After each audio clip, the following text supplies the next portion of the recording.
Alors, la journée d'hier, c'était la journée de vendredi et elle avait un caractère particulier parce que la première journée de l'EA, de plein travail, c'était le dialogue un peu entre nous autres, interpersonnel, mais aussi interculturel, intergénérationnel, etc.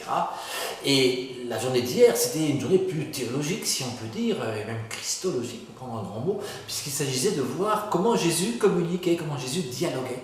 Et on avait avec nous un grand théologien qui est un spécialiste du Christ et qui nous a bien décortiqué la manière très, très fine, très subtile, si j'ose dire, mais surtout très efficace, dont Jésus pratiquait le dialogue.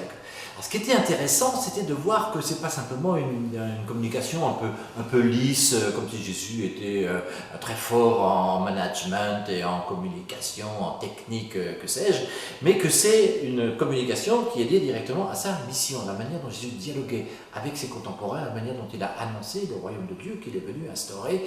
C'est quelque chose qui est en rapport direct avec notre propre manière à nous de communiquer ou de la manière dont nous voulons dialoguer.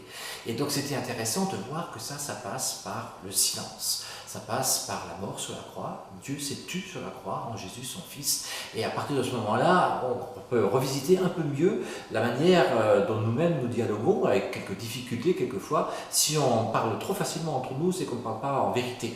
La vérité, ça passe par les divisions, ça passe par les différences, par les contradictions.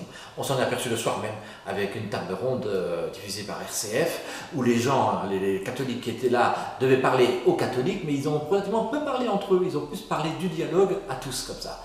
Et puis la journée de ce samedi, le grand défi maintenant, c'est de voir comment entre croyants on dialogue précisément dans l'esprit du Christ, mais en prenant conscience aussi que ça passe toujours par une certaine mort à soi pour accéder à la vie de l'autre, la vie de Dieu et la vie de nos frères.